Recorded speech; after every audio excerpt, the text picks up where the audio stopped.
Hello students, welcome to जीवन classes. Polytechnic diploma first year के सभी सेकंड सेमेस्टर के स्टूडेंट्स जनरल इंजीनियरिंग के इम्पोर्टेंट क्वेश्चन इस वीडियो के माध्यम से देखेंगे। आज हम जनरल इंजीनियरिंग के इम्पोर्टेंट क्वेश्चंस विद सॉल्यूशन आपके सामने लेकर के आए हैं। पॉलिटेक्निक के सभी जो सेकंड सेमेस्टर के मैकेनिकल ब्रांच के स्टूडेंट्स हैं उन सभी के लिए ये काफ़ी ज़्यादा इंपॉर्टेंट सेशन होने वाला है। तो आज हम जनरल इंजीनियरिंग के इम्पोर्टेंट क्वेश्चन विद सॉल्यूशन आपके सामने लेकर के आ रहे हैं, जो प्रीवियस ईयर में पूछे जा चुके हैं और आने वाली परीक्षा में काफ़ी ज़्यादा इम्पोर्टेंट तरीके से वहाँ पर पूछे जाने वाले। तो देखिएगा, इस वीडियो के लास्ट तक आप जो है बने रहिएगा और देखिएगा किस तरीके के क्वेश्चन आपके बार एग्जाम में पूछे जा रहे हैं।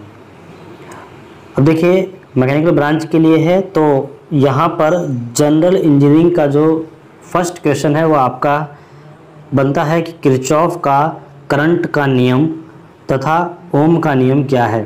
देखिए, किरचॉफ का करंट का नियम और ओम का नियम क्या है, इसकी व्याख्या करनी है। तो दोस्तों, किरचॉफ का नियम सबसे पहले हम यहाँ पर देखते हैं कि किरचॉफ ने विद्युत परिपथ संबंधित दो नियम का प्रतिपादित किया था, जो बाद में उसी के नाम पर किरचॉफ का धारा नियम तथा किरचॉफ का वोल्टता नियम कहलाया। और ये दोनों नियम जो है निम्नलिखित हैं। देखिएगा, यहाँ पर कोई एक नोड है और इस पर जो है धारा आ रही है और धारा जा भी रही है, ठीक है।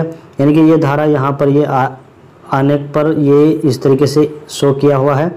तो किरचॉफ का धारा नियम क्या कहलाएगा कि यदि बंद वैद्युत परिपथ में किसी भी संधि बिंदु पर मिलने वाली धाराओं का बीजगणितीय योग शून्य होता है तो सूत्र हम इस तरीके से लिखते हैं कि सिग्मा आई इक्वल टू 0। तो हम ये भी देखते हैं कि अगर यहाँ पर एक और होता तो ये धारा इधर की तरफ होती तो तब भी हम इसको क्या कर देते, इसको माइनस कर देते, ठीक है। तो इस तरीके से हम जो है इसको करते हैं। प्रदर्शित परिपथ के किसी एक बिंदु P से I1 I2 I5 धाराएं लगातार गुजर रही हैं, तब संधि बिंदु P की ओर जाने वाली धाराओं को धनात्मक तथा संधि P से दूर जाने वाली धाराओं को ऋणात्मक मानते हुए किरचॉफ के नियमानुसार संपूर्ण धाराओं का बीजगणितीय योग शून्य होगा। अर्थात हम सूत्र लिखेंगे I1 plus I3 plus I5 equal to I2 plus I4, ठीक है। P की ओर जाने वाली धाराओं का योग बराबर P से दूर जाने वाली धाराओं का योग, ये आपका फॉर्मूला हो जाएगा।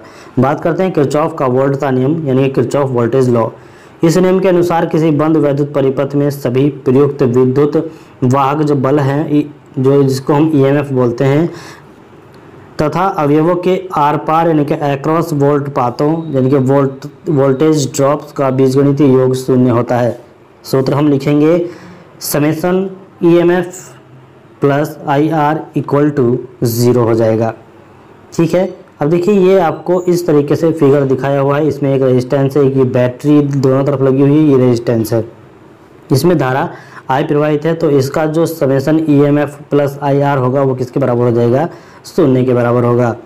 चित्र में प्रदर्शित एकल सरणी परिपथ में E1 E2 क्रमशः प्रथम और द्वितीय बैटरियां हैं, विद्युत वाहक बल हैं, और जो R1 R2 क्रमशः प्रथम और द्वितीय अवयव प्रतिरोध के जो मान हैं वो आपको दिखाए गए हैं। परिपथ में प्रवाहित धारा का मान I है तथा परिपथ में वोल्टता बढ़ने को धनात्मक और वोल्टता घटने को ऋणात्मक मानते हुए किरचॉफ के नियमानुसार हम परिपथ के संपूर्ण वोल्टता का बीजगणितीय योग शून्य होगा। इसको हम यहाँ पर देख रहे हैं। तो देखिएगा, यहाँ पर किस तरीके से लिखेंगे कि प्लस E1 हो जाएगा minus I1 R1 minus E2 minus I R2 equal to 0। ये आप चित्र के माध्यम से देख सकते हैं और यहाँ पर आपका फॉर्मूला बन जाएगा। अर्थात हम कह सकते हैं कि विद्युत वाहक बलों का बीजगणितीय योग इक्वल टू अवयवों के आर पार वोल्टता का बीजगणितीय योग, ये सूत्र किरचॉफ का वोल्टता नियम कहलाएगा। अब बात करते हैं नेक्स्ट क्वेश्चन आपके सामने है कि थेवेनिन थ्योरम के उपयोग से चित्र सर्किट में 10 ओम रजिस्टर में करंट की मात्रा ज्ञात कीजिए। ये आपके सामने सर्किट दिया हुआ होगा और आपसे पूछेगा कि 10 ओम रजिस्टर जो है ये वाला जो है, इसमें आपको करंट की मात्रा यानी कि I आपको बताना है, ठीक है। तो देखिएगा, फिगर को हम इस तरीके से बना लेंगे। यहाँ से हम इसको इस तरीके से बनाएंगे। कैसे, देखिए चित्र 4A। यहाँ से हमने क्या किया कि यहाँ से इसको ओपन किया और ये प्लस माइनस यहाँ पर दिखा रखा है। अब R1 ये R है 5 ओम और ये है हमारे पास 8 ओम, ठीक है। ये हमारे पास 1 ओम है, 10 वोल्ट की यहाँ पर बैटरी है। तो I प्लस 10 और माइनस 81 ये हो जाएगा। तो जब हम इसको हम सॉल्व करेंगे तो हमारे पास जो वैल्यू आएगी वो आएगी V की वैल्यू जो आने वाली है 80/7 वोल्ट आएगी। अब 4B जो फिगर है उसको हम लेंगे, यानी कि ये वाला लेंगे, तो ये वाला लेने पर हमारे पास जो RTH है वो निकल के आएगा 53/9 ओम। ठीक है, आप आसानी से देख सकते हैं, आपको ये निकालना आता है, यानी किरचॉफ का लॉ जो है वो आपको लगाना आता है। और थेवेनिन थ्योरम से ये करना है, तो थेवेनिन थ्योरम आप यहाँ पर लगाएंगे, आपको जो है कॉलेज में अच्छी तरीके बताई गई होगी। ठीक, अब हम बात करेंगे चित्र 4C से, यानी कि इस तरीके से। तो यहाँ पर जो इस फिगर को हम इस तरीके से कन्वर्ट करेंगे, तो यहाँ पर जब इस फिगर में कन्वर्ट होगा तो जो IL होगा वो हमारे पास आएगा ये 80/7 तो 53 + 90/9। तो इसको सॉल्व करेंगे तो IL जो करंट आ जाएगा वो आ जाएगा हमारा 0.7192 एम्पियर। हमेशा करंट एम्पियर में आता है तो इसको एम्पियर में लिखिएगा। नेक्स्ट हम बात करते हैं करंट स्रोत के कॉन्सेप्ट तथा सिंबल की विवेचना कीजिए। करंट स्रोत के कॉन्सेप्ट तथा सिंबल की विवेचना हमें करनी, तो देखिएगा ऐसा स्रोत जो लोड प्रतिबाधा के प्रत्येक मान पर लोड को स्थिर धारा सप्लाई कर सकता है, अदिश धारा स्रोत कहलाता है। तो स्रोत में I5 सप्लाई धारा जब बह रही है तो इसमें आदर्श धारा स्रोत को हम इस तरीके से बनाएंगे, देखिएगा इसमें IS धारा को हम बढ़ा देंगे। और यहाँ पर आदर्श धारा स्रोत के अभिलक्षण हम देखेंगे तो यहाँ पर करंट जो है ये लोड इम्पीडेंस के कांस्टेंट में चलता है। ठीक है, इस तरीके से हम इसको बनाएंगे। व्यवहारिक धारा स्रोत को हम यहाँ पर बनाएंगे, तो वास्तव में एक आदर्श धारा स्रोत संभव नहीं है, क्योंकि कोई भी ऐसा स्रोत नहीं है जो खुले परिपथ में धारा प्रवाहित कर सके। ठीक, तो व्यवहारिक वोल्टेज स्रोत क्या होता है कि रियल लाइफ में कोई भी वोल्टेज सोर्स आइडियल नहीं होता। यदि किसी वोल्टेज स्रोत के टर्मिनल को शॉर्ट सर्किट कर दिया जाए तब उसकी टर्मिनल वोल्टेज कांस्टेंट नहीं रहती बल्कि धीरे धीरे कम हो जाती है। एक आदर्श वोल्टेज स्रोत के श्रेणी क्रम में एक प्रतिबाधा संयोजित करने पर एक प्रैक्टिकल वोल्टेज सोर्स प्राप्त होता है, जैसे कि आप फिगर में देख सकते हैं। ठीक है, इन फिगर को आप बनाएगा एक और थ्योरी को लिख दीजिएगा, आपको फुल नंबर मिल जाएंगे। नेक्स्ट आपके सामने क्वेश्चन आएगा कि फैराडे के इलेक्ट्रोमैग्नेटिक इंडक्शन के नियम लिखिए। तो विद्युत प्रेरण नियम कहलाएगा। तो फैराडे के अनुसार प्रेरण कुंडली तथा चुंबक के बीच सापेक्ष गति रिलेटिव मोशन होने पर कुंडली में एक विद्युत वाहक बल यानी कि इलेक्ट्रोमोटिव फोर्स उत्पन्न होता है, और जिसे हम प्रेरित विद्युत वाहक बल यानी कि इंड्यूस्ड EMF कहते हैं।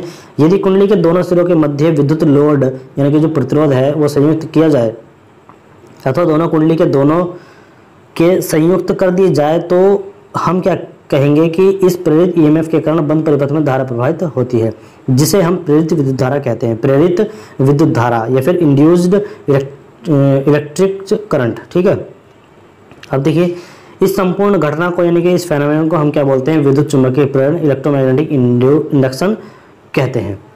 ठीक है, अब यहीं से फैराडे के विद्युत चुंबकीय प्रेरण के नियम की शुरुआत होती है। तो फैराडे ने विद्युत चुंबकीय प्रेरण की घटनाओं के प्रयोगों द्वारा गहन अध्ययन करने के पश्चात 1881 में निम्न दो नियमों का प्रतिपादन किया। पहला नियम था, यदि विद्युत चालक परिवर्तनीय चुंबकीय क्षेत्र में रखा हो तो अर्थात यदि चुंबकीय क्षेत्र चालक को यहाँ पर चालक को काटे अथवा चुंबकीय क्षेत्र जो गतिशील है उस चालक को काटे तो अर्थात चुंबकीय क्षेत्र एवं चालक के मध्य सापेक्ष गति होने पर चालक में विद्युत वाहक बल उत्पन्न होता है।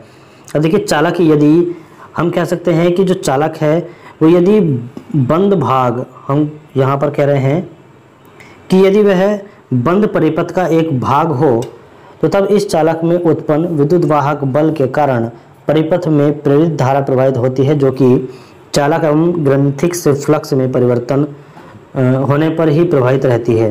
द्वितीय नियम कहलाएगा कि चालक में उत्पन्न विद्युत वाहक बल का आपस में जो भी हमारे पास मान ग्रंथिस्थ फ्लक्स है परिवर्तन की दर को समानुपाती कहलाता है। ठीक है, तो क्या हो जाएगा, EMF समानुपाती हो जाएगा 5 - -5 और ये हो जाएगा हमारे पास 2। तो वोल्ट्स या फिर WB/सेकंड यानी कि वेबर पर सेकंड हो जाएगा, जहाँ T समय में फ्लक्स में परिवर्तन 5 वेबर में, जहाँ पर T जो है वो समय में फ्लक्स में परिवर्तन 5.1 वेबर में और 5.2 वेबर, ये भी दोनों वेबर में है। ठीक है, T जो है वो समय में यानी कि जो सेकंड है उसमें कहलाएगा, और जो फ्लक्स में परिवर्तन है 5.1 वो वेबर में कहलाएंगे। यदि इसी प्रेरण कुंडली में N वर्तन हो, यानी कि जो हमारे पास N है कुंडली में, जो भी वर्तन का मतलब है इसमें जो फेरों की संख्या है, इस कुंडली के प्रत्येक वर्तन में प्रारंभ में 5.1 वेबर फ्लक्स ग्रंथिस्थ हो, जबकि यही ग्रंथित फ्लक्स T समय में यानी कि T सेकंड में परिवर्तित होकर 5.2 वेबर हो जाए तो N वर्तनों में ग्रंथित फ्लक्स प्रारंभ में N5.1 तथा t समय पश्चात N∅2 हो जाता है। तो हम कह सकते हैं कि E इक्वल टू NdΦ/dt। ठीक है। सीसे अम्ल की बैटरी का संक्षिप्त विवरण लिखिए। सीसे अम्ल की बैटरी का संक्षिप्त विवरण, तो यहाँ पर सीसा अम्ल बैटरी क्या है, आइए इसको देखते हैं। देखिए, सीसा अम्ल बैटरी के मुख्य अंग, एक तो होता है आधार पात्र। यह मृदु कठोर कांच, रबर, एनोवाइट या विटामिन यौगिक में किसी एक पदार्थ का बना हुआ बर्तन होता है और इसे आधार पात्र भी कहते हैं, और इसमें सेल के संपूर्ण अंग निहित रहते हैं। पृथक कारक को क्या कहेंगे कि यह औपचारिक लकड़ी, रबड़, फाइबर, ग्लास आदि अन्य कठोर विद्युत रोधी पदार्थ में से किसी एक पदार्थ का बना हुआ होता है, और यह लघु ढांचा होता है जो इलेक्ट्रॉन्स के बीच स्थित रहता है तथा इलेक्ट्रोडों को शॉर्ट सर्किट होने से बचाता है तथा धनात्मक ऋणात्मक प्लेटों को एक दूसरे से अलग रखता है।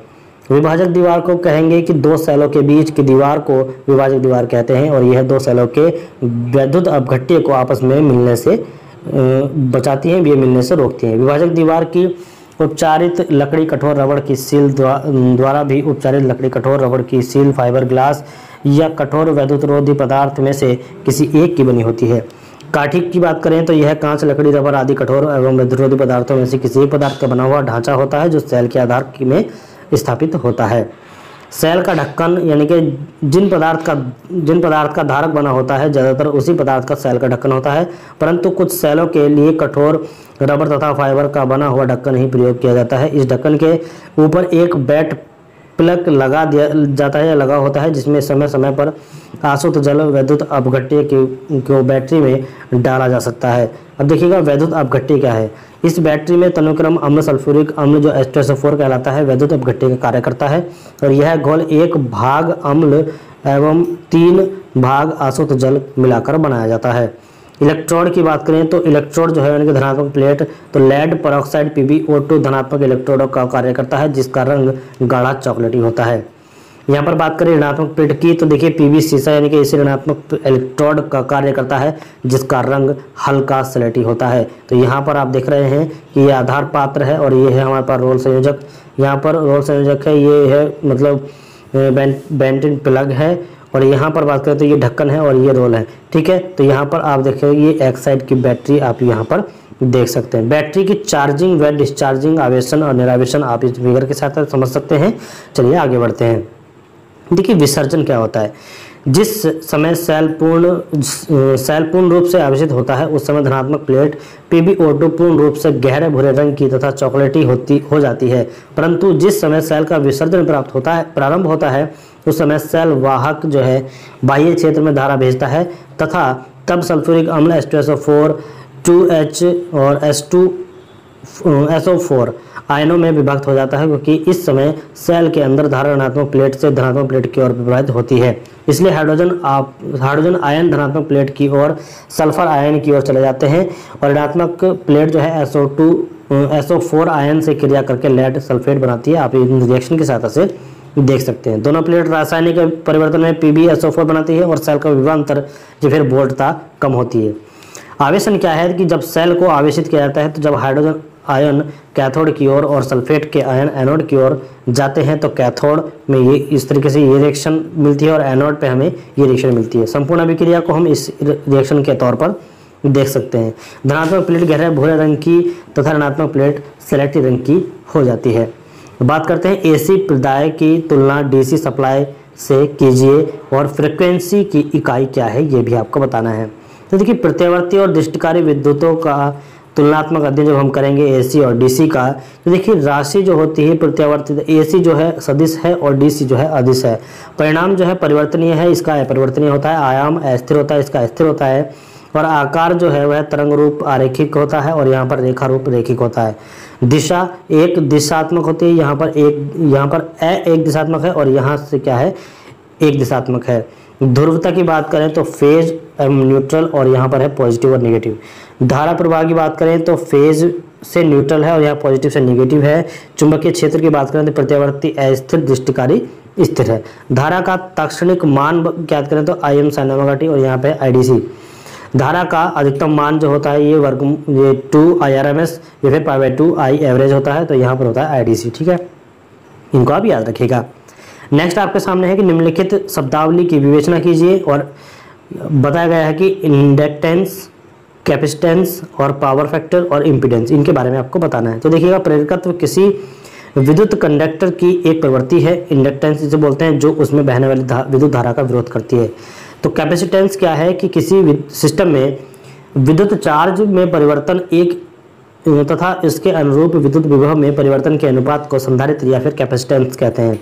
पावर फैक्टर क्या कहलाता है? किसी प्रत्यावर्ती धारा यानी कि अल्टरनेटिंग करंट की एक फेज प्रणाली या संतुलित भार की 3 फेज प्रणाली में पावर फैक्टर की परिभाषा निम्न रूप से दी जाती है। कैसे? वोल्टता तथा धारा के बीच पश्चाग्र या अग्रता यानी पश्चता या फिर अग्रता फेज कोण यानी कि कोसाइन, और प्रतिरोध तथा प्रतिबाधा का अनुपात R/Z, प्रतिरोध अपन प्रतिबाधा, cos phi P अपॉन क्या होता है VI, cos phi equal to P upon VI होता है।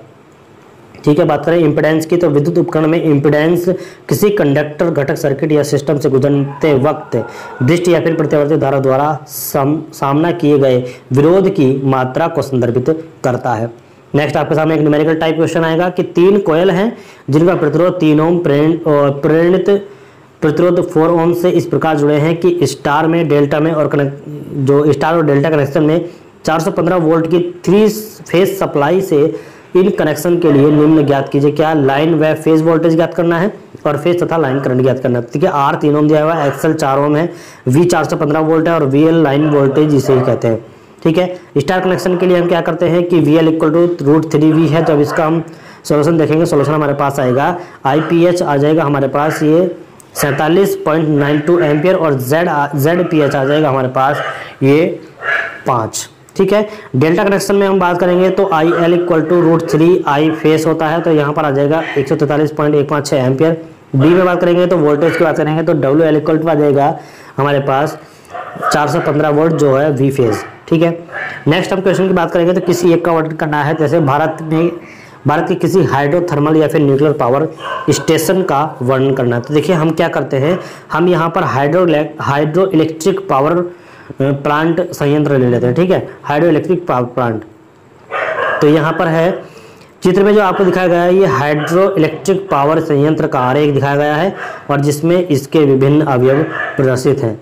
ठीक है, तो यहाँ पर आप इसको ध्यान से देखिएगा, ये सभी हाइड्रो इलेक्ट्रिक पावर संयंत्र के सभी पार्ट्स हैं। जैसे ये वाल्व हाउस होता है, पीपेन स्टॉक है, बिजली घर है, जल टर्बाइन है, जलाशय है, ये है हमारे पास सर्ज टैंक और ये सुरंग है जिसमें यहाँ पर रिजर्वायर से पानी आता है।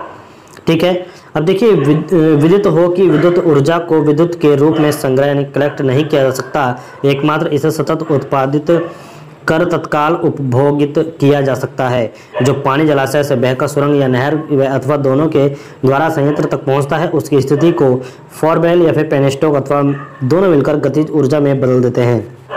जब यह पानी टरबाइन पर गिरता है तो टरबाइन घूमने लगती है और पानी की इस गतिज ऊर्जा को घूर्णी गतिज ऊर्जा में बदल देते हैं और यह ऊर्जा शाफ्ट में युग्मित प्रत्यावर्ती धारा जनित्र द्वारा प्रत्यावर्ती विद्युत में बदल जाती है, जो केबल द्वारा बार बार हम कह सकते हैं कि केबल द्वारा जो है बसवार तक पहुंचती है, यानी कि जो बसीकत है वहां तक पहुंचती है और इससे विद्युत उपभोक्ताओं को वितरित किया जाता है। ठीक है, नाभिकीय शक्ति संयंत्र जो है आप इस तरीके से ये देख सकते हैं, यहाँ पर पूरा फिगर दिखाया गया है, इसको जो है आप एक बार बना करके देखिएगा और आपको जो है याद हो जाएगा।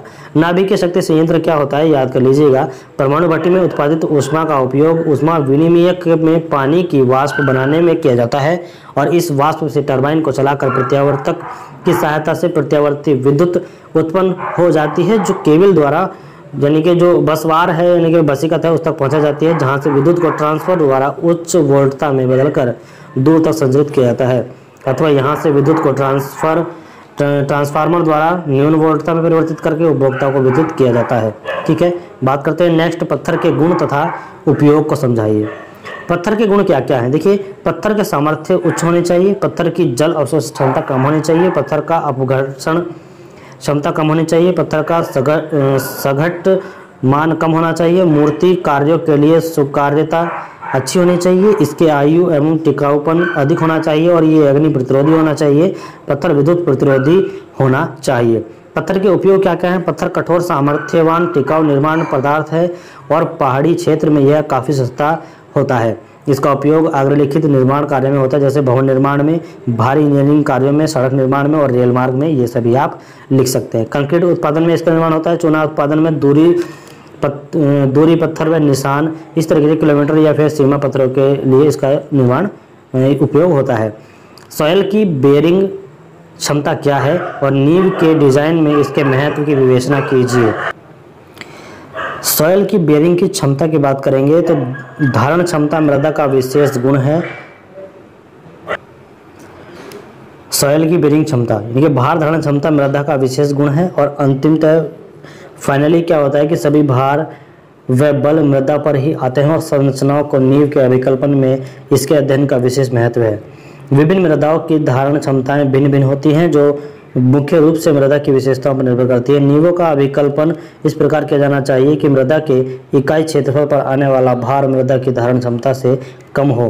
किसी भी स्थिति में मृदा में उत्पन्न प्रतिबल उसकी क्षमता से अधिक नहीं होना चाहिए, अन्यथा मृदा के जो अपरोपण विफलता हो जाएगी और इस नींव का बनी संरचना भी विफल हो जाएगी यानी टूट जाएगी। वह अधिकतम भार जो मृदा इकाई क्षेत्रफल पर विफल हुए बिना वहन करता है उसकी भार धारण क्षमता कहलाती है। अब देखिएगा विभिन्न प्रकार की धारण क्षमताएं हैं, जैसे चरम धारण क्षमताएं और सुरक्षित धारण क्षमताएं। ठीक है, इन दोनों का आप जो है देख लीजिएगा, चरम धारण क्षमताएं और सुरक्षित धारण क्षमताएं क्या होती है। देखिए, नींव तट या फिर मृदा के इकाई क्षेत्रफल पर वह न्यूनतम भार जिस पर मृदा विफल हो जाती है उनकी चरम धारण क्षमता कहलाती है। सुरक्षित धारण क्षमता क्या होती है? नींव के आधार तल पर नींव की मृदा के भार सहित मृदा की वह धारण क्षमता जो मृदा विफल हुए बिना सुरक्षापूर्ण वहन कर सकती है, उसी को हम क्या कहते हैं?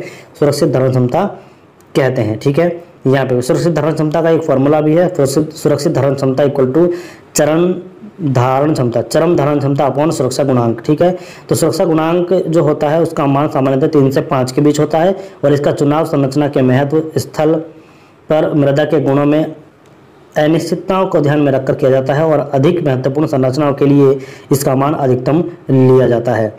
ठीक है, धारण क्षमता की मुख्यता क्या है? देखिए, मृदा की विशेषताएं जैसे मृदा का प्रकार, रिक्त अनुपात, अनुरूपण सामर्थ्य आदि। संरचना का अनुमत बैठाव क्या है? देखिए, भूमिगत जल के स्तर की स्थिति। भूमिगत जल की स्थिति एक ही स्थान पर समय समय पर बदलती रहती है। जैसे मानसून ऋतु के एकदम बाद इसकी ऊंचाई अधिकतम होती है तथा वर्षा ऋतु आरंभ होने से पहले ऊंचाई न्यूनतम होती है। सूखे समय इसका स्तर और गिर जाता है और जल स्तर के परिवर्तन का कारण मृदा की धारण क्षमता भी बदलती रहती है। संरचना की दृढ़ता। यदि संरचना के पदार्थ दृढ़ किस्म के हैं जैसे सीमेंट, कंक्रीट व इस्पात आदि, तो नींव का जो अनुमत बैठाव कम होता है और जिसके मृदा का अनुमेय धारण दाब का जो मान है वो कम रखा जाता है और दृढ़ जो पदार्थ हैं उनमें अनुमत बैठाव का मान अधिक रखा जाता है। ठीक है, नींव की विशेषताएं क्या क्या है? देखिए, नींव के प्रकार, नींव की गहराई, नींव का आकार, नींव का साइज, ये सभी जो है विशेषताएं हैं इसकी धारण क्षमता को प्रभावित करती हैं। ठीक है, एक भारी मैकेनिकल झुलाव वाली मशीन के लिए किस प्रकार की नींव आवश्यक है और पाइल नींवें क्या है, इनको समझाइए। देखिए, पाइल नींव क्या है? एक भारी मैकेनिकल झुलाव वाली मशीन के लिए पाइल नींव की आवश्यकता होती है और पाइल नींव निम्न परिस्थितियों में बहुत उपयुक्त होती है, जैसे जल निर्माण स्थल की मृदा बहुत कमजोर हो, भूमितल के नीचे उपयुक्त गहराई पर कोई सख्त चट्टान न हो, या फिर भवन संरचना का भार बहुत अधिक हो जैसे बहुमंजिले भवन, और मृदा पिंड में गतिशीलता की संभावना हो जैसे काली कपासी मिट्टी, और निर्माण स्थल की भूमि दलदली हो। तो इस तरीके से हम जो है यहाँ पर पाइल नींव का प्रयोग करते हैं। देखिए, पाइल नींव जो है वह बहुमंजिली व गगनचुंबी इमारतों, स्काई स्क्रैपर्स के लिए बहुत उपयुक्त है और गगनचुंबी इमारतों में तो मुख्यतः पाइल नींव ही प्रयोग की जाती है। दिल्ली में कनॉट प्लेस में जितनी भी बहुमंजिले इमारत बनी है वे सभी पाइल नींव पर आधारित हैं। साधारणतः कठिन स्थल परिस्थितियों में पाइल नींव एकमात्र विकल्प रहता है और इससे पाइल नींव की उपयोगिता स्वतः स्पष्ट दिखाई देती है। बात करते हैं कंक्रीट के विभिन्न ग्रेड क्या है। क्वेश्चन है, कंक्रीट के विभिन्न ग्रेड क्या है और कंक्रीट की फिजिकल फील्ड टेस्टिंग क्या होती है। देखिए, कंक्रीट की सामर्थ्य तथा ग्रेड क्या होता है। तो बात करेंगे कंक्रीट के सामर्थ्य तथा ग्रेड की। तो अन्य निर्माण पदार्थों की भांति कंक्रीट की सामर्थ्य भी मायने रखती है। यह न्यूटन पर mm स्क्वायर में आंकी जाती है और कंक्रीट की सामर्थ्य इसके उत्पादन में प्रयुक्त की सीमेंट के प्रकार, मात्रा, मिलावे की सामर्थ्य व मात्रा एक कंक्रीट मिश्रण की प्रक्रिया पर निर्भर करती है। इस्पात की भांति कंक्रीट की संपीड़न, तनन, कर्तन आदि सामर्थ्य रखती है, परंतु संरचनाओं में कंक्रीट की संपीड़न सामर्थ्य का ही महत्व है, क्योंकि इसकी अन्य सामर्थ्य बहुत कम होती है और अतः इसे तनन अवयवों के लिए उपयोग नहीं किया जाता।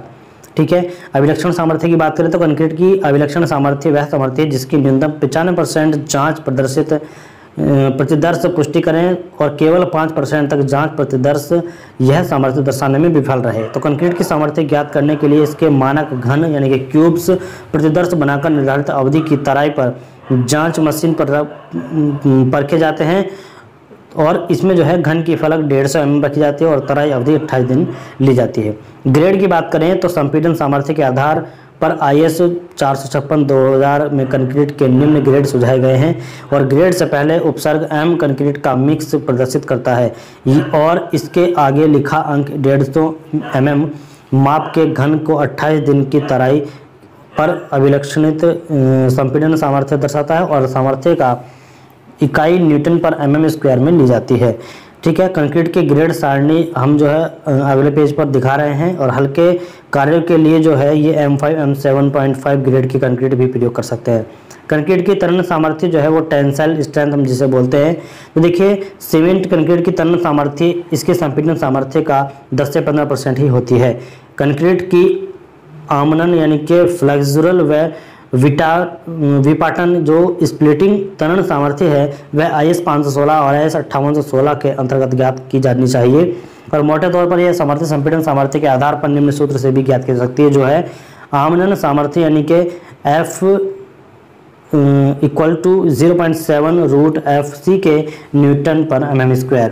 अब देखिएगा FC के जो है कंक्रीट जो घन की अभिलक्षणिक संपीड़न सामर्थ्य कहलाएगी। कंक्रीट प्रत्यास्थता मापांक क्या है? देखिएगा कंक्रीट का प्रत्यास्थता मापांक कंक्रीट मिलावे के प्रत्यास्थता गुणों से प्रभावित होता है और सीमेंट के प्रकार, कंक्रीट मिश्रण प्रक्रिया, तराई आयु इत्यादि भी कंक्रीट की प्रत्यास्थता मापांक को कुछ सीमा तक प्रभावित करते हैं। तो EC = 500 रूट FC के न्यूटन पर mm² हो जाएगा। जो EC है वो कंक्रीट का स्थैतिक प्रत्यास्थता मापांक है और जो FC के है वो कंक्रीट की अवधि 28 दिन की अभिलक्षणिक सामर्थ्य है। बात करेंगे पानी सीमेंट अनुपात का महत्व क्या है और कंक्रीट की क्योरिंग क्या होती है। ये क्वेश्चन काफ़ी बार पूछा जा चुका है, आप इस क्वेश्चन को जरूर देखिए। जल सीमेंट अनुपात क्या होता है, सबसे पहले इसे देख लेते हैं। पानी सीमेंट या फिर जल सीमेंट जो भी है, कंक्रीट की सामर्थ्य केवल सीमेंट की मात्रा पर निर्भर नहीं करती। अधिक सीमेंट का प्रयोग करने से कंक्रीट अधिक सामर्थ्यवान होगी, यह सर्वथा सत्य नहीं है। वास्तव में कंक्रीट की सामर्थ्य जल सीमेंट अनुपात व उसकी कुटाई पर निर्भर करती है।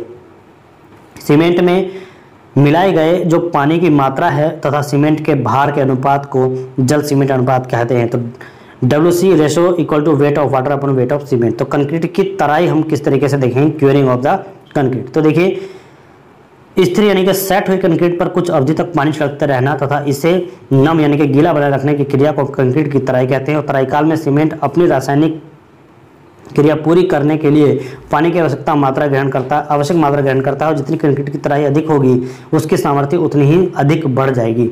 अतः कंक्रीट की तराई बहुत आवश्यक है। कंक्रीट कितनी अच्छे प्रकार से क्यों न बनाई या फिर डाली गई हो, यदि इसकी तराई ठीक ढंग से नहीं होती तो कंक्रीट अपनी वांछित सामर्थ्य ग्रहण नहीं कर पाता और आरंभ में तराई का प्रभाव बहुत तेजी से होता है, परंतु जैसे जैसे कंक्रीट की सामर्थ्य आती है यह प्रभाव कम होता जाता है। तराई की अवधि वायुमंडलीय दशा जैसे धूप, वायु, वर्षा आदि पर निर्भर करती है।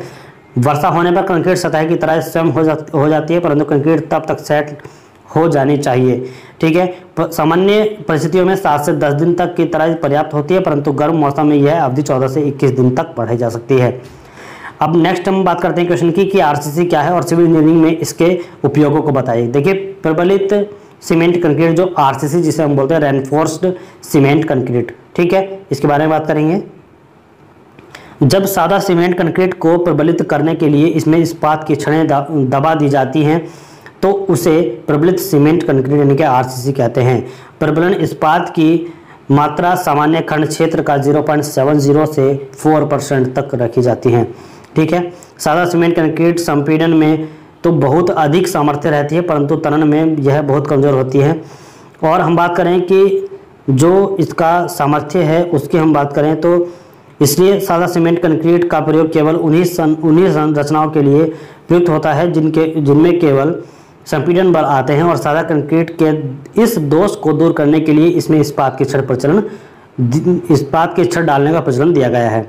इस्पात संपीड़न तथा तनन दोनों के बराबर सामर्थ्य को रखता है, परंतु अधिक लंबाई का तनुता के कारण व्याकुंचन हो जाने पर यह अधिक संपीड़न बल नहीं ले पाता।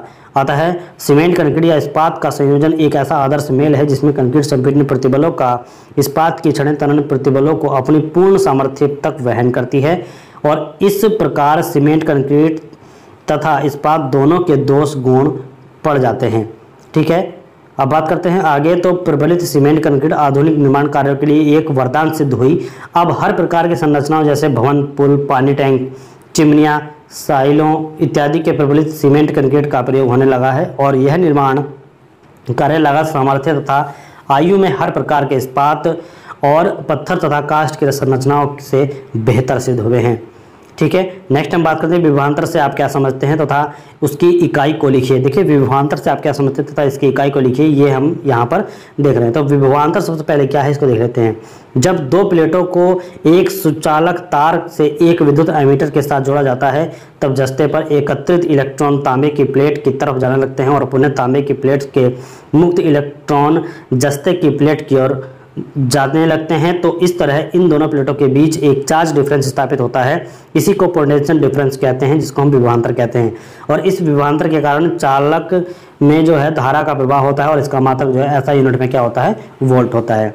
नेक्स्ट हम बात करें तो नॉर्टन प्रमेय की सहायता से 12 ओम प्रतिरोध में धारा का मान ज्ञात कीजिए। तो 12 ओम कहाँ पर है, 12 ओम यहाँ पर है। इसमें धारा का प्रतिरोध हमें ज्ञात करना, धारा का मान हमें ज्ञात करना है 12 ओम प्रतिरोध में। सर्वप्रथम हम क्या करेंगे, इस सर्किट को यहाँ पर शॉर्ट सर्किट करने पर, देखिए 12 ओम प्रतिरोध को शॉर्ट सर्किट करने पर तो यहाँ पर इस तरीके से फिगर बन जाएगा। तो ए बी शॉर्ट सर्किट होने के कारण 20 वोल्ट बैटरी द्वारा प्रवाहित समस्त धारा ए बी से पास हो जाएंगी, यानी कि यहाँ से ये ए बी से पास हो जाएंगी और सी डी शाखा में धारा का मान जो है वो 0 हो जाएगा, जो ये सी डी है। ठीक है, तो अब यहाँ पर देखेंगे तो आई एन इक्वल टू क्या हो जाएगा 20/8, तो 2.5 एम्पियर हो जाएगा। अब इसी तरीके से यहाँ पर अब ए बी में एक्रॉस तुल्य प्रतिरोध ज्ञात करने के लिए 20 वोल्ट की बैटरी को शॉर्ट करने पर 20 वोल्ट की बैटरी को शॉर्ट किया तो यहाँ पर 10 ओम और 14 ओम श्रेणी में होने के कारण उनका तुल्य प्रतिरोध 24 ओम होगा।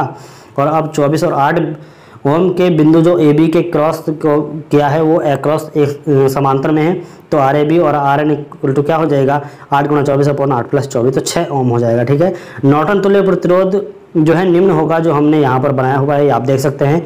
तो लोड प्रतिरोध आर एल कितना है, 12 ओम परिपथ में पुनः रहने पर हम क्या करते हैं आई एल निकालेंगे, तो 2.5 × 6/6 + 12, तो आंसर जो है वो आ जाएगा 0.833 एम्पियर। आप इसको देख सकते हैं।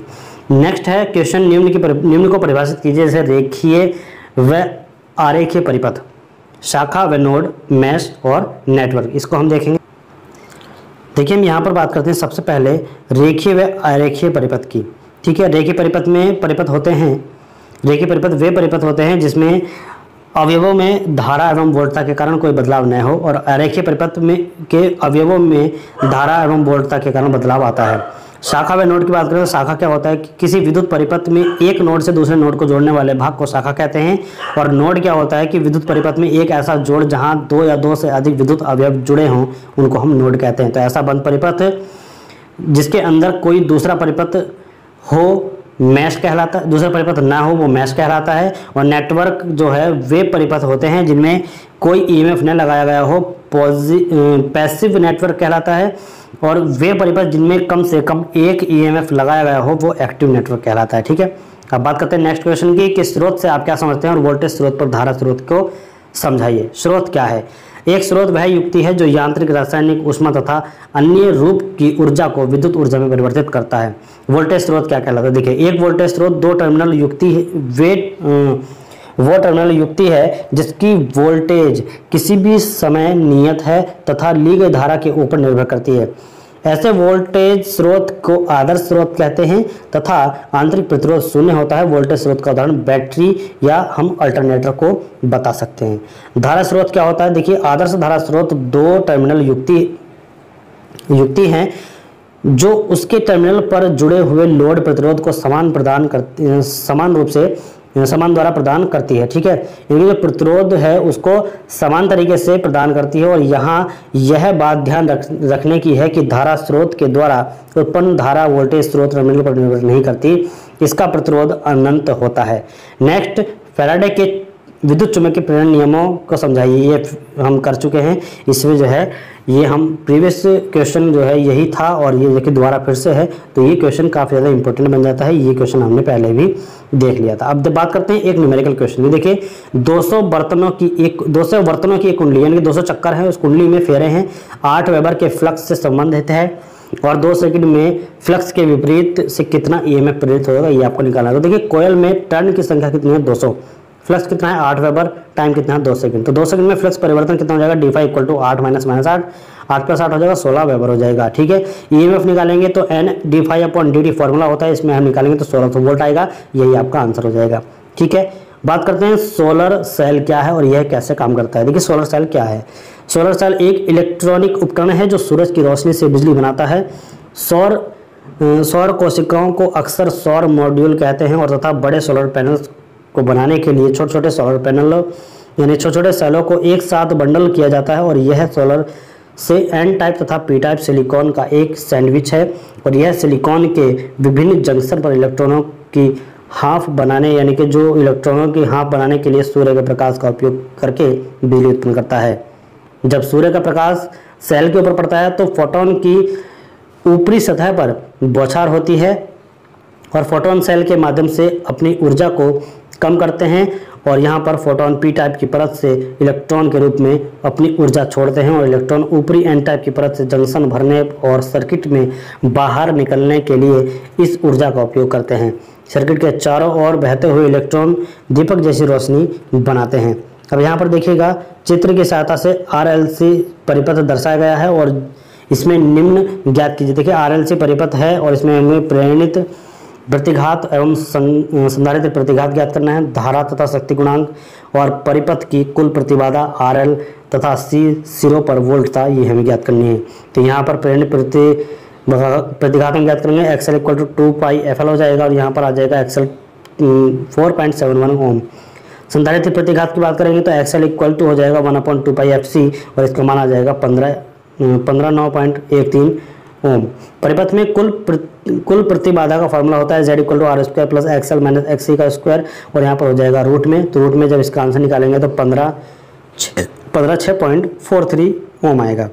परिपथ की धारा हम निकालेंगे तो क्या हो जाएगा I equal to V upon Z, तो 240/156.43 हो जाएगा तो 1.53 एम्पियर। परिपथ का शक्ति गुणांक निकालेंगे तो cos phi equal to R upon Z होता है, फॉर्मूला रखने पर आंसर आ जाएगा हमारे पास 0.1598। अब देखिएगा RLC के सिरों पर वोल्ट से जब हम निकालेंगे तो VL इक्वल टू IXL हो जाएगा और VL इक्वल टू हो जाएगा 7.23 वोल्ट और VR इक्वल टू IR होता है, तो ये हम सभी जानते हैं V इक्वल टू IR से, तो ये आ जाएगा VR की वैल्यू 38.25 वोल्ट। VC की वैल्यू निकालेंगे तो I इंटू C हो जाएगा, तो कितना हो जाएगा 3.47 वोल्ट, यही हमारे आंसर आ जाएंगे। अब देखिए स्टीम पावर स्टेशनों के उपकरणों को समझाइए। स्टीम पावर स्टेशनों के उपकरणों को कैसे हम देखेंगे। देखिए स्टीम पावर स्टेशन के उपकरण जो है, एक आधुनिक स्टीम पावर स्टेशन बहुत जटिल होता है और इसमें बहुत सारे उपकरण तथा उपसाधन हैं। फिर भी स्टीम पावर स्टेशन के मुख्य अंग जो है वो हम यहाँ पर बता रहे हैं। जैसे स्टीम उत्पादन उपकरण है, संधारित्र है, मूल चालक है, जल उपचार संयंत्र है और विद्युत उपकरण है। ये सभी जो है स्टीम पावर स्टेशनों के मुख्य उपकरण हैं। अब देखिए निर्माण पदार्थों को यांत्रिक गुणधर्म को समझाइए। निर्माण पदार्थों के यांत्रिक गुणधर्म क्या क्या हैं, जैसे तन्यता डक्टिलिटी, ठीक है, आघातवर्ध्यता, कठोरता, नम्यता और इसका ये चिमड़पन, ठीक है, भंगुरता, ये सभी जो है निर्माण पदार्थ के यांत्रिक गुण हैं। बात करते हैं, देखिए एक बार इनको सभी को एक बार डेफिनेशन के रूप में पढ़ लीजिएगा, कोई दिक्कत नहीं है, यहाँ पर आप जो है अच्छे तरीके से पढ़ सकते हैं। ठीक है, नेक्स्ट हम बात करते हैं शुद्ध व जलीय चूने में अंतर स्पष्ट कीजिए। तो शुद्ध व जलीय चूने में अंतर स्पष्ट करना है तो हम यहाँ पर 3 कॉलम बना लेंगे, एक होता है विवरण, एक होता है शुद्ध चूना, एक होता है जलीय चूना। ठीक है, अब देखिए शुद्धता, तो शुद्ध चूने में अशुद्धियाँ 5% नामात्र होती हैं और जलीय चूने में क्या होता है 30% तक मृत्तिका अशुद्धि के रूप में होती है। प्राप्ति, यह चूना पत्थर या समुद्री घोंघों से मिलता है, और यह चूना पत्थर कंकर को जलाकर मिलता है। रंग क्या होता है, इसका रंग सफ़ेद दूधिया होता है और इसका रंग जो है मटमैला होता है। सामर्थ्य, इसकी सामर्थ्य कम और इसकी सामर्थ्य अधिक होती है जो जली चूना होता है। आयतन वृद्धि यानी कि बुझने पर इसे आयतन में 2 से 2.5 वृद्धि हो जाती है और आयतन का कोई प्रभाव नहीं पड़ता।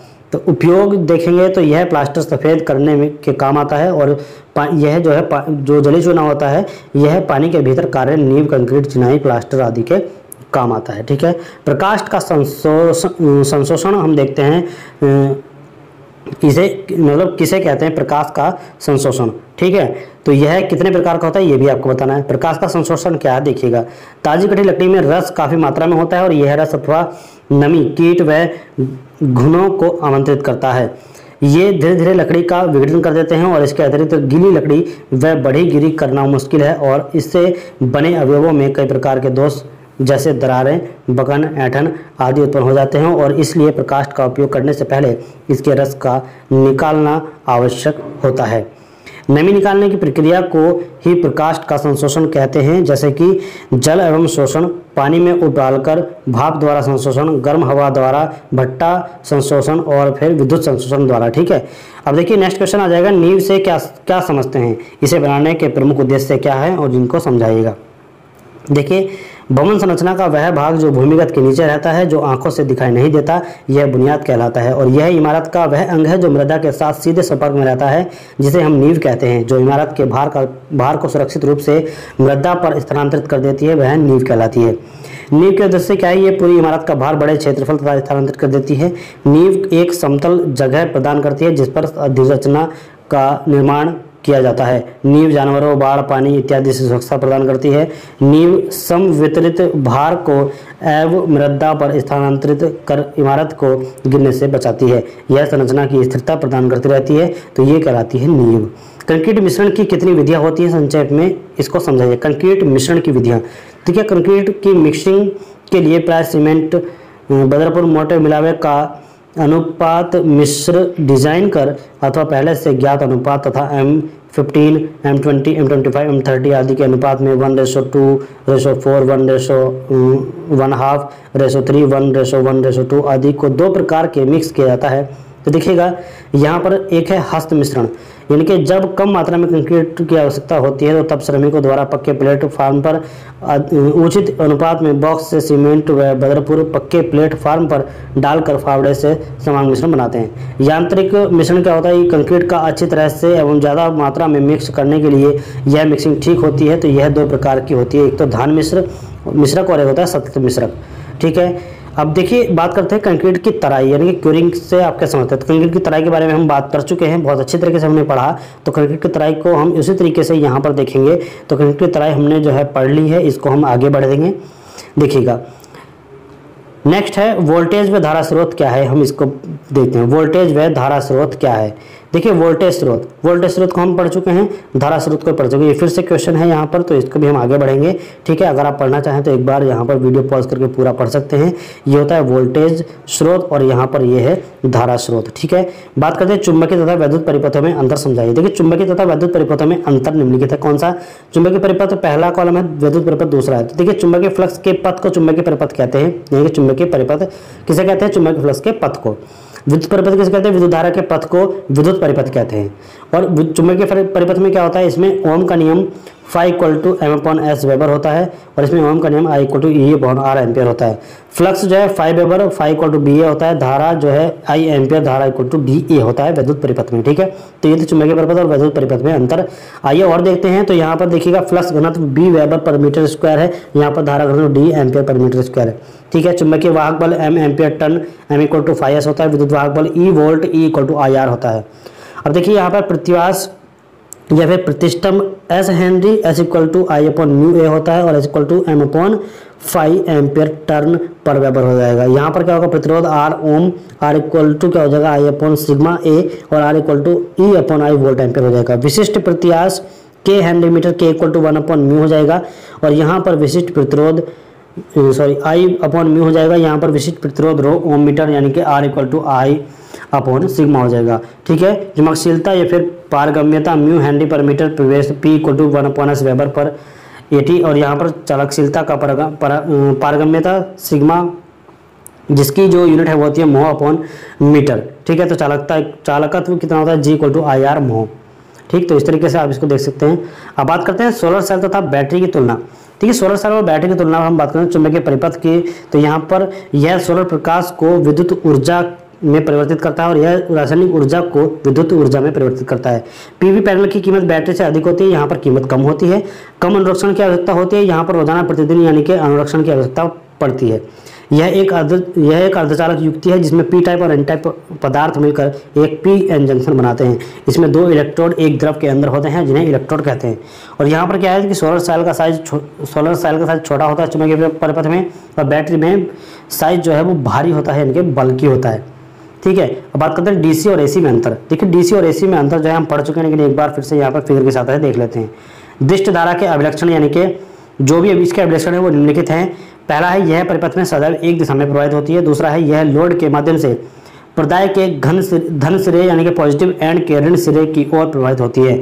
यह एक समान अथवा परिवर्ती यानी कि वेरिएबल मान की हो सकती है, और एक समान मान की धारा जैसा चित्र में दिखाया गया है प्रदर्शित की गई हैं, उनको अपवर्तित जो दिष्ट धारा है स्टेडी डीसी इसको कहते हैं। ठीक है, अब यहाँ पर हम बात करते हैं परिपथ में एक ही दिशा में प्रवाहित होने वाली परंतु जो परिवर्ती मान की धारा है जैसा कि चित्र में दिखाया गया है, तो उसको हम क्या कहते हैं, स्पंदी दिष्ट धारा कहते हैं। ठीक है, दिष्ट धारा का तात्पर्य सदैव अपवर्ती मान की दिष्ट धारा होती है, और शैलों का दिष्ट धारा जनित्रों में दिष्ट धारा प्राप्त होती है। देखिए, यहाँ पर आप देख सकते हैं कि प्रत्यावर्ती धारा के यहाँ पर फिगर दिखाए गए हैं, जैसे स्टडी डायरेक्ट करंट, और ये है हमारे पास पल्सेटिंग करंट। ठीक है, तो इस तरीके से हम यहाँ पर देखिए ये हमारे पास डीसी है, और ये हमारे पास जो है ये दिष्ट धारा है, कौन सी, पल्सेटिंग ऑफ करंट। ठीक है, यहाँ पर अब बात करते हैं यहाँ पर प्रत्यावर्ती धारा की। तो प्रत्यावर्ती धारा जो है अभिलक्षण निम्नलिखित है कि यह निश्चित कालांतर पर दिशा बदलती है, और एक एकांतरतः घन जो धन और ऋण दिशा है उनमें कार्य करती है। ऋण में भी और धन दिशा में भी, यानी कि पॉजिटिव और निगेटिव दोनों में चलती है। यह परिमाण जो है यानी कि मैग्नीट्यूड में परिवर्तित होती रहती है। प्रत्यावर्ती धारा चित्र नंबर 7 में दिखाई गई है जो एसी है। यहाँ पर देखिएगा ये पॉजिटिव और निगेटिव, पॉजिटिव निगेटिव में यहाँ पर ये चलती है, और यहाँ पर ये इसको बोलते हैं alternating current. Clear, alternating current बोलते हैं। ठीक है, ये आपके सामने एक न्यूमेरिकल है, न्यूमेरिकल को देख लेते हैं। 230 वोल्ट यानी 50 चक्र प्रति सेकंड आवृत्ति वाली सप्लाई में 60 माइक्रोफैरड का संधारित्र जोड़ दिया गया है। संधारित्र का प्रतिघात एवं संधारित्र में प्रतिवर्ती धारा का वर्गमूल माध्यमान ज्ञात करना है, और अधिकतम धारा का मान है वो हमें ज्ञात करना है। ठीक है, तो यहाँ पर देखिएगा XC का फॉर्मूला होता है 1/WC ओम, तो इसके बराबर होता है 1/2πfc। तो इसकी वैल्यू निकालेंगे तो 53.07 ओम आ जाएगी। अब यहाँ पर IRMS निकालेंगे तो इसका फॉर्मूला होता है VRMS/XC, तो VRMS की वैल्यू 230 है, और IXC की वैल्यू हमारे पास ये निकली, वैल्यू हमारे पास आ जाएगी 4.33। देखिए, थर्ड में हमें IRMS निकालना है, तो ये IM/√2 होता है, तो IM/√2 IM की वैल्यू हमारे पास है, और ये जो है हमारे पास √2 इसकी वैल्यू थे 1/√2 1.414, और यहाँ पर हो जाएगा 6.12 एम्पियर। क्लियर है? ठीक, तो ये आ जाएगा। विद्युत प्रतिघात, संधारित्र प्रतिघात तथा प्रेरणित्र प्रतिघात को समझाइए, ये भी एक क्वेश्चन है, काफ़ी ज़्यादा इंपॉर्टेंट है, आता ही आता है। तो देखिएगा इसको हम किस तरीके से करते हैं कि विद्युत तथा इलेक्ट्रॉनिक सिस्टम में प्रतिघात किसी परिपथ में उसके तत्व प्रेरणित तथा संधारित्र द्वारा धारा तथा वोल्टेज में होने वाले बदलाव का विरोध करती है, और प्रतिघात का कार्य विद्युत प्रतिरोध के समान है परंतु बहुत से कार्यों में अलग है। ठीक है, ये होता है विद्युत प्रतिघात। ठीक, आगे है संधारित्र प्रतिघात। तो संधारित्र प्रतिघात क्या है, देखिए, एक संधारित्र में 2 कंडक्टर होते हैं और जो इंसुलेटर में अलग होते हैं, जिसे परावैद्युत भी कहा जा सकता है। ठीक है, संधारित्र प्रतिघात तत्व के आर पार लगने वाले वोल्टेज के परिवर्तन का विरोध करती है। संधारित्र प्रतिघात XC सिग्नल आवृत्ति f में विलोमानुपाती होती है, और धारिता C के एक संधारित्र के लिए प्रतिघात को परिभाषित करने के साहित्य में 2 विकल्प हैं। एक, प्रतिबाधा का काल्पनिक हिस्से के रूप में प्रतिघात की एक समान धारणा का उपयोग करना। इस स्थिति में संधारित्र की प्रतिघात ऋणात्मक संख्या होती है, जैसे कि XC = -1/WC, और इसका वैल्यू हो जाएगी 1/2πfc। दूसरा विकल्प संधारित्र प्रतिघात को धनात्मक संख्या के रूप में परिभाषित करना होता है, जैसे XC = 1/WC, तो क्या हो जाएगा 1/2πfc। इस मामले में हालांकि किसी की संधारित्र की प्रतिबाधा के लिए ऋणात्मक संकेत जोड़ने को याद रखना आवश्यक है, यानी हम कह सकते हैं ZC इक्वल टू JXC, और कम आवृत्ति पर एक संधारित्र एक खुला परिपथ होता है, इसलिए परावैद्युत में कोई धारा नहीं बहती। प्रेरणिक प्रतिबाधा क्या है, यानी कि इंडक्टिव रिएक्टेंस। तो प्रेरित प्रतिबाधा एक प्रेरक द्वारा प्रदर्शित संपत्ति है तथा प्रेरित प्रतिघात इस तथ्य के आधार पर मौजूद है कि एक विद्युत प्रवाह इसके चारों ओर एक चुंबकीय क्षेत्र पैदा करता है। एक ऐसी जो परिपथ है उसके संदर्भ में यदि हम बात करें तो देखिएगा यह एक चुंबकीय क्षेत्र धारा के परिणाम स्वरूप बदल रहा है और जो पीछे और आगे बढ़ता है। चुंबकीय क्षेत्र में यह परिवर्तन जो एक ही तार में धारा प्रवाह करने के लिए एक और विद्युत धारा को प्रेरित करता है, जिसे दिशात्मक रूप से चुंबकीय क्षेत्र के उत्पादन के लिए मूल रूप से जिम्मेदार माना जाता है। ठीक है, नेक्स्ट आपके सामने क्वेश्चन है स्टीम पावर स्टेशन से आप क्या समझते हैं और इसके लाभ और हानियाँ। ठीक है, तो देखिए यहाँ पर स्टीम पावर स्टेशन है। ठीक, स्टीम पावर स्टेशन के हमें मुख्य अंग हमने अभी बताया था, लेकिन यहाँ पर जो है उसको एक्सप्लेन करना है। तो यह उत्पादन स्टेशन जो कोयले को दहन करने के उत्पन्न ऊष्मा ऊर्जा को विद्युत ऊर्जा में परिवर्तित करता है, स्टीम पावर स्टेशन कहलाता है। एक स्टीम पावर स्टेशन रैंकिंग चक्र पर कार्य करता है। कोयले को दहन करके बॉयलर के द्वारा भार उत्पन्न की जाती है और भाप को इसके उपरांत स्टीम टरबाइन पर डाला जाता है तथा भाप को संधारित्र के द्वारा संग्रहित करके दोबारा बॉयलर में डाला जाता है और स्टीम टरबाइन अल्टरनेटर को चलाया जाता है जो कि यांत्रिक ऊर्जा को विद्युत ऊर्जा में बदलता है। ठीक है, अब बात करते हैं इसके लाभ की। देखिए लाभ क्या है, ईंधन के कोयला बहुत सस्ता होता है, शुरुआती लागत कम होती है पावर स्टेशन की अपेक्षा, और इस प्रकार के पावर स्टेशन को कोयले की उपलब्धता को देखते हुए कहीं पर भी लगाया जा सकता है और कोयले को साइड पर रेल या फिर रोड के द्वारा पहुँचा जा सकता है। यह हाइड्रो पावर स्टेशन की अपेक्षा कम जगह घेरता है और उत्पादन कीमत डीजल पावर स्टेशन से कम होती है। ठीक है, इसकी हानियां भी हैं, तो इसकी हानियां जान लेते हैं। तो अधिक मात्रा में धुआं व गैस उत्पन्न होने के कारण वातावरण को दूषित करता है और इसकी चालू कीमत यानी running cost hydro power station से अधिक होती है। बात करते हैं विभिन्न निर्माण सामग्री के और उसके प्रकार की। ठीक है, तो हमने अभी पीछे बताया था कि विभिन्न निर्माण सामग्री क्या क्या है। तो देखिए मृदाएँ हैं, ठीक है, मृदाएँ हैं, आप इनको पढ़ लेंगे। पत्थर है, इमारती चूना है, सीमेंट है, ईंट व टाइलें हैं, कंक्रीट है, इन सभी के बारे में आप लोग जानते हैं, आप सभी आसानी से लिख सकते हैं। चाहो तो आप इसको एक बार पढ़ लीजिएगा। ठीक है, चलिए आगे बढ़ते हैं। आगे है बालू, गीली रोड़ी और प्रकाष्ठ, विविध पदार्थ, ये सभी जो है आप एक बार पढ़ लीजिएगा, आपको जो है आसानी से समझ में आ जाएंगे। आगे बढ़ते हैं। नेक्स्ट क्वेश्चन, नींव से आप क्या समझते हैं और इसको बनाने के उद्देश्य से। देखिए नींव के बारे में हम सभी पढ़ चुके हैं। नींव क्या है, जो मकान के नीचे बनाई जाती है, जो अदृश्य होती है, मिट्टी के संपर्क में होती है, जो भार झेलती है, वही जो है नींव है और इसके उद्देश्य जो है आप निम्नलिखित पढ़ सकते हैं आसानी से। ठीक है, देख लीजिएगा एक बार और बढ़ते हैं आगे।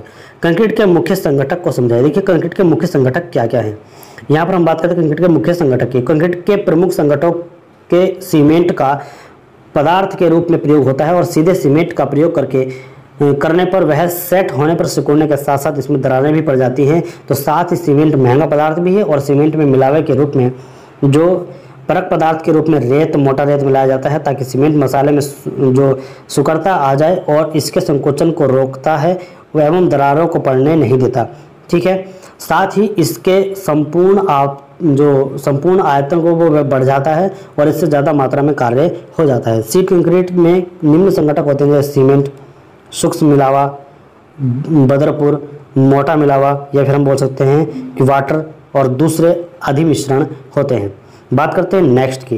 देखिए कंक्रीट के ग्रेड से आप क्या समझते हैं और IS के अनुसार जो कंक्रीट के मुख्य ग्रेड हैं उनको बताइए। देखिए कंक्रीट के ग्रेड के बारे में हम पहले पढ़ चुके हैं, लेकिन एक बार फिर से यहाँ पर ध्यान दीजिएगा। कंक्रीट के सामर्थ्य तथा ग्रेड अन्य निर्माण पदार्थों की बातें कंक्रीट के सामर्थ्य के मायने रखती है और यह न्यूटन पर mm स्क्वायर न्यूटन प्रति वर्ग मिमी में आंकी जाती है और कंक्रीट की सामर्थ्य इसके उत्पादन में प्रयुक्त की सीमेंट के प्रकार, मात्रा, मिलावे के सामर्थ्य व मात्रा तथा कंक्रीट मिश्रण की प्रक्रिया पर निर्भर करती है। ठीक है, सभी को हम पढ़ चुके हैं अच्छी तरीके से। ठीक है, अभिलक्षण सामर्थ्य भी, ग्रेड श्रेणी, इस सभी को हम जो है अच्छी तरीके से पढ़ चुके हैं। ठीक है, प्रकाष्ठ के दोष, ये हम देखिए एक बार इसे पढ़ लेते हैं। प्रकाष्ठ के दोष क्या क्या हैं। ठीक है, देखिए प्रकाष्ठ के दोष। अब हम बात करते हैं वृक्ष खुले वातावरण में विषम परिस्थितियों में खड़े रहते हैं और जिस कारण इनमें कुछ दोषों का उत्पन्न होना स्वाभाविक है। पूर्णतः दोष मुक्त प्रकाष्ठ का मिलना मुश्किल है। ये दोष कई कारणों से उत्पन्न हो जाते हैं, जैसे वृक्ष की वृद्धि दौरान, पेड़ को गिराने के समय या फिर संशोषण करते समय। ठीक है, प्रकाष्ठ में पाए जाने वाले कुछ सामान्य दोष यानी कि विपाट, गांठें, बल्क वर्कण या फिर डोटीनेस, फॉक्सीनेस, मरोड़ तंतु, रेशों का बिगड़ना आदि। ठीक है, नेक्स्ट हम बात करते हैं चट्टानों से क्या समझते हैं। ये क्वेश्चन बार बार पूछा जा रहा है, चट्टानों से क्या समझते हैं और इनका वर्गीकरण किस प्रकार किया जाता है। चट्टानों से क्या आशय है पहले ही जान लेते हैं। देखिए, पृथ्वी के पटल के अधिकतर भाग में ठोस चट्टानें हैं। पत्थर इन्हीं चट्टानों से निकाला जाता है और विभिन्न चट्टानों का भौतिक एवं रासायनिक संगठन जो विभिन्न भिन्न होता है, अतः विभिन्न चट्टानों से प्राप्त पत्थरों के भौतिक व रासायनिक गुण भी भिन्न भिन्न होते हैं। चट्टानों को उनके मौलिक गुणों के आधार पर निम्न प्रकार से वर्गीकृत किया है। कौन कौन सी? भूगर्भीय वर्गीकरण, भौतिक वर्गीकरण या फिर रासायनिक वर्गीकरण। भूगर्भीय में क्या है? अग्नेय चट्टान, तलछटी चट्टान और कायांतरित। और भौतिक वर्गीकरण में स्तरीय चट्टान और स्तरहीन चट्टान। रासायनिक वर्गीकरण में सिलिकामय चट्टानें, मृत्तिकाय चट्टानें और चूनामय चट्टानें, ये सभी आती हैं। ठीक है, तो यहाँ पर थे आपके सभी important question. Thank you, thanks for watching. मिलते हैं नेक्स्ट क्वेश्चन में। प्लीज सपोर्ट जीवन